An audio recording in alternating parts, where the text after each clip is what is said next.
शैतान बाज लोगों के ज़हनों में ये वसवसा डालता है कि मैं तो दीन के करीब हो रहा हूँ, अल्लाह के करीब हो रहा हूँ, और मुझ पर आजमाइशें क्यों आ रही हैं। सुनो सुभान अल्लाह, अल्लाह के हबीब अलैहिस्सलातु वस्सलाम की क्या शान है। आला हज़रत ऐसे ही नहीं कहते कि मैं निसार तेरे कलाम पर मिली यूं तो किसको ज़बान नहीं, वो सुखन है जिसमें सुखन ना हो, वो बयां है जिसका बयां नहीं। मेरे आका ने कमोबेश 1450 साल पहले ये मसला सॉल्व कर दिया। हजरत सैयदना साद बिन अबू वक्कास रदियल्लाहु तआला अन्हु फरमाते हैं कि मैंने अर्ज की, या रसूल अल्लाह सल्लल्लाहु तआला अलैहि वसल्लम, सबसे ज्यादा मुसीबतें किन लोगों पर। गली मुका दी ना, पंजाबी में कहते हैं ना, गाली बात ही खत्म कर दी। हुजूर ये बताएं सबसे ज्यादा मुसीबतें किन लोगों पर आई। प्यारे आका ने फरमाया अंबिया पर।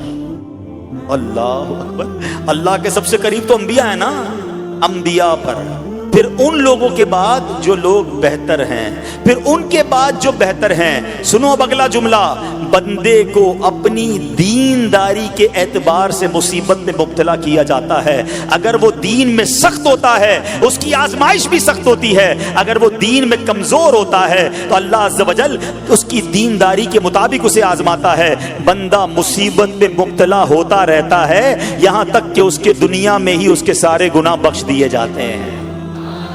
गोया अल्लाह की ये रहमत है कि बंदा बड़ा नेक हो रहा है, रब चाहता है कि इस बंदे पर आजमाइश भेजूं, मेरा नेक बंदा सब्र करे, इसके गुनाह माफ हो जाएं और मेरे पास आए तो उसको जन्नत में दाखिल कर दूं। अल्लाह अकबर। ऐ प्यारे इस्लामी भाइयों, याद रखना, अब जो मैंने एक सवाल कायम किया था ना कि यार मैं तो दीन के करीब, मैं तो अल्लाह के करीब होने की कोशिश कर रहा हूं और एक के बाद एक आजमाइश आ रही है, ये क्या है। अब एक और हदीस सुन लो, सुभान अल्लाह। हजरत सैयदना अनस रदियल्लाहु तआला अन्हु से रिवायत है, सरकारे वाला तबार, हम बेकसों के मददगार, शफीए रोजे शुमार, तो आलम के मालिक व मुख्तार सल्लल्लाहु तआला अलैहि वसल्लम ने फरमाया, जब अल्लाह अज़्ज़ व जल किसी बंदे से मोहब्बत फरमाता है, सुनना जरा गौर से, अल्लाह अज़्ज़ व जल जब अपने किसी बंदे से मोहब्बत फरमाता है या उसे अपना दोस्त बनाने का इरादा फरमाता है तो उस पर आजमाइशों की बारिश फरमा देता है।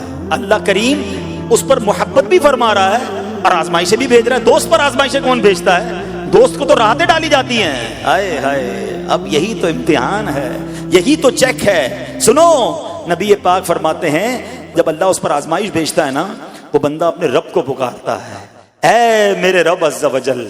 तो अल्लाह फरमाता है, मेरे बंदे तू जो कुछ मुझसे मांगेगा मैं तुझे अता फरमाऊंगा, तू तो जल्द ही तुझे दे दूंगा और इसे तेरी आखिरत के लिए जखीरा कर दूंगा। सुभान अल्लाह। यानी अल्लाह वालों को आजमाया जाता है, उनके दर्जात बुलंद किए जाते हैं, उनके गुनाह मुआफ किए जाते हैं। तो ऐ मेरे प्यारे इस्लामी भाइयों, कभी भी ये ज़हन में ख्याल मत लाना कि यार मैं दीन में करीब आ रहा हूँ, मेरी आजमाइशें बढ़ रही हैं। समझ लो इम्तिहान शुरू हो गया है, टेस्ट शुरू हो गया है। अब इस टेस्ट में मुझे कामयाब होना है और अल्लाह के मजीद करीब जाना है। जिंदगी में जो गुनाह हो गए हैं ये मेरे गुनाहों का इंशाअल्लाह कफ़ारा बन जाएगा, मेरे दर्जात की बुलंदी का सबब बन जाएगा। अल्लाह से अर्ज करना, ऐ मौला मैं तेरी रिजा पर राजी, मैं तेरे फैसलों पर राजी, अब तक जो दिया था तूने दिया था, ये सब कुछ तेरा है। ऐ रब जब तू वापस लेगा मैं इस पर राजी। जब ये साबित कदमी नसीब हो गई, फिर देखो गैब के खजानों से कैसा आपके दिल पर सकीना उतरेगा, फिर कैसा आप पर रहमतों का नुज़ूल होगा। तो ऐ मेरे प्यारे इस्लामी भाइयों, मुसीबतें आ चुकी और आने भी वाली हैं। पहले ज़हनी तौर पर तैयार रहना, मगर सब्र करना। ये चंद दिनों की, चंद घंटों की, चंद लम्हों की मुसीबत है, मगर ये तुम्हारे दर्जात को बुलंद कर देगी। रब्बे करीम सब्र करने वालों को पसंद फरमाता है।